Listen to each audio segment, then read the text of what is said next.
जिनसे है आप बेखबर, दिखाएंगे हम वो खबर। खड़की समाचार अब नए अंदाज में।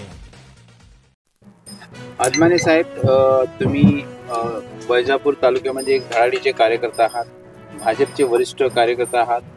आता शिवराई गावाचे तुम्ही मुख्य आहात. तर आमदार बोरनारे बद्दल आपल्याला काय मत आहे आणि काय बोलू?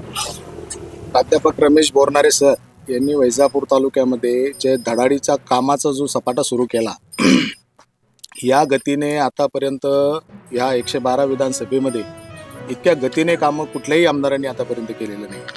त्याच्या पाठीमागचे आमदार बघा, वाणीसाहेबाचाही कार्यकाळ बघा, म्हणजे आपलं जेवढं हक्कानं घेता येतं तेवढं तर घेतलंच, पण समृद्धी महामार्गामुळं जे रस्ते खराब झाले तेही शासनाशी भांडून त्यांनी 50 किलोमीटरचे रस्ते आतापर्यंत कंप्लीट केले.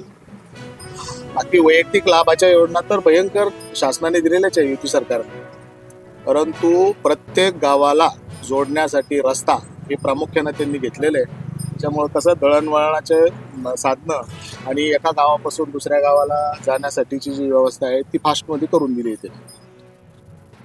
आता सध्याला वस्तीमध्ये आरोग्याचा विषय असो किंवा रहदारीचा विषय हा खूप मोठा आहे. याकरता आमदार बोरनारे साहेबांशी काय आपली अपेक्षा आहे आणि काय त्यांनी केलं? हे बघा, आमदार बोरनारे सर आता आम्ही ज्या महामार्गाला लागून आहे 752 आहे, ह्या रस्त्याचं जे तुम्ही लासूर गावापर्यंत जा का संभाजीनगरपर्यंत जा, आमदार होण्याच्या अगोदर जीवनदाता म्हणून प्राध्यापक रमेश बोरनारे सरांची ओळख आहे. कुठंही फोन करा, रात्री 2 वाजता 3 वाजता या ठिकाणी ते स्वतः ॲम्ब्युलन्स घेऊन पोहोचलेले आहे. त्याच्यामुळं आरोग्याच्या बाबतीत त्यांना वैजापूर तालुक्यात तोड नाही. आमदार बोरनारे यांना सर्व समाजातून सर्व स्तरातून पाठिंबा मिळतो, याचं मुख्य कारण काय?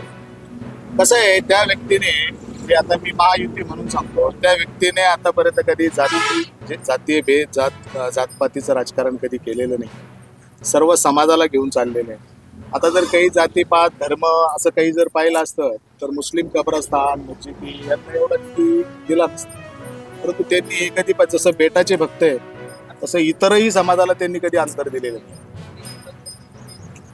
काही दिवसापूर्वी माननीय मुख्यमंत्री साहेबांची सभा झाली, त्या सभेमध्ये त्यांनी स्वतःहून त्यांचं कौतुक केलंय आमदार या नात्याने. तर त्याबद्दल त्यांचं साधेपणा यावर जास्त बोलले, त्याबद्दल काय बोलणार आपण? हे बघा, बोरनारे सरांचं कसं आहे, साधी राहणी उच्च विचारसरणी या पद्धतीचं काम बोरनारे सरांचं आहे. बोरनारे सरांनी कशा असं कडक कपडे घालून आणि मग ते पुढारक्याच्या तोऱ्यामध्ये आत्तापर्यंत कधी वागलेले नाही.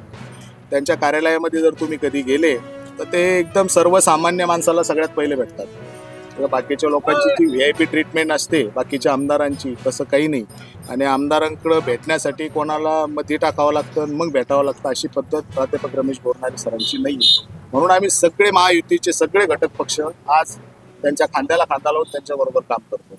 आज विरोधक त्यांच्यावर खूप टीका करताय, त्याच्यावर काय बोलणार आपण? आता टीका करणाऱ्यांनी त्यांचं थोडंसं आत्मपरीक्षण केलं पाहिजे. ते ज्या पक्षातून आले त्या पक्षाने त्यांना काय कमी केलं?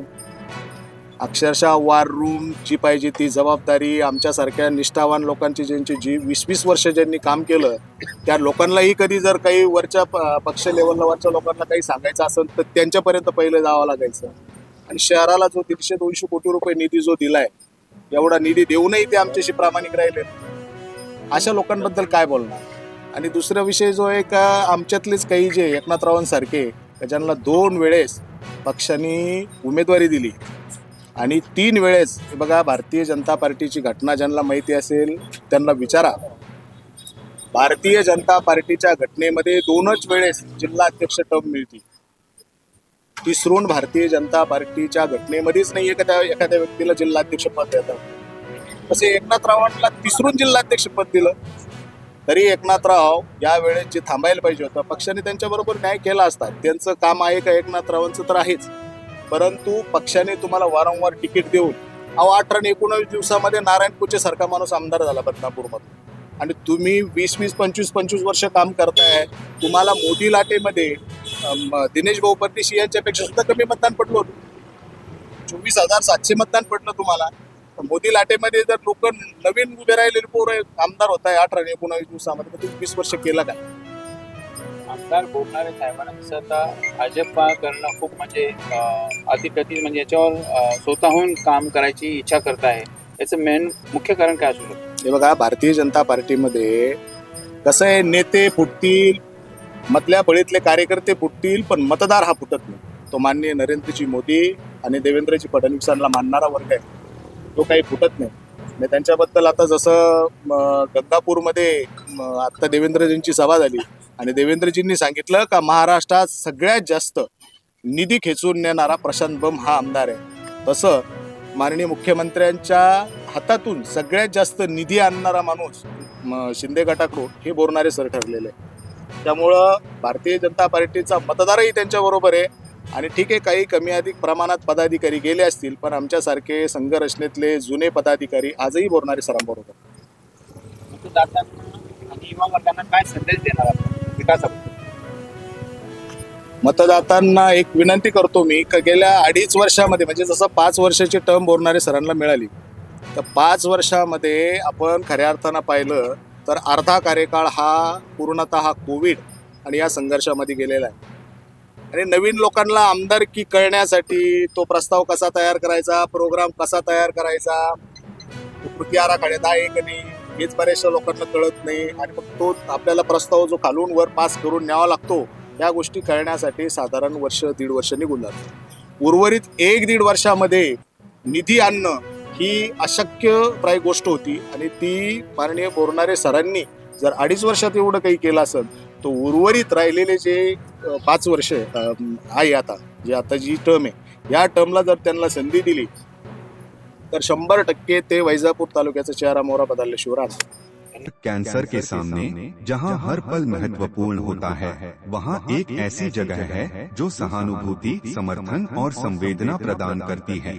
आपका स्वागत है उम्मीद पैलिएटिव कैंसर केयर सेंटर में, जहां हम सहानुभूति और विशेषज्ञता के साथ देखभाल को नया रूप देते हैं.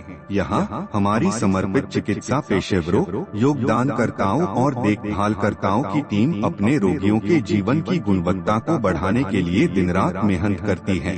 यह सिर्फ रोग का इलाज करने के बारे में नहीं है, यह समझने के बारे में है कि सफर क्या है. हम संकट समाधान देते हैं और समय को बेहतर बनाते हैं.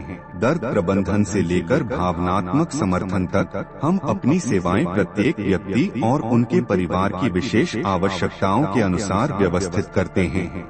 हमारे संपूर्ण देखभाल दृष्टिकोण में चिकित्सा देखभाल को कला और संगीत जैसी थेरेपियों के साथ जोड़कर एक समर्थनमय वातावरण प्रदान करता है, जहां उपचार की प्रक्रिया फलने की संभावना होती है. पेशेंट केयर गिवर हमें उम्मीद पैलिएटिव कैंसर केयर सेंटर में इलाज ही नहीं, एक समुदाय मिला जो हमारी समझता है और परवाह करता है. हमारी स्थानीय उपलब्धियों में स्थान हमारी स्थिति को शांति और समृद्धि देने वाली एक संबल परिसर है. हर पल को महत्व देने के हमारे मिशन में शामिल हो. साथ में हम कैंसर से जूझ रहे लोगों को आशा, गरिमा और समर्थन प्रदान कर सकते हैं. साथ में हम बदलाव ला सकते हैं.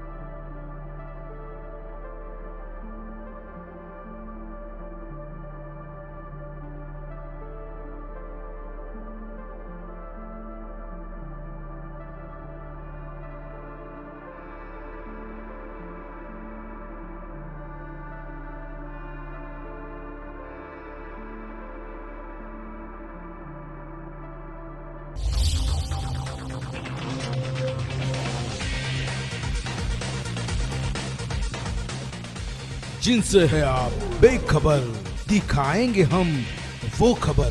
खड़ की समाचार अब नए अंदाज में.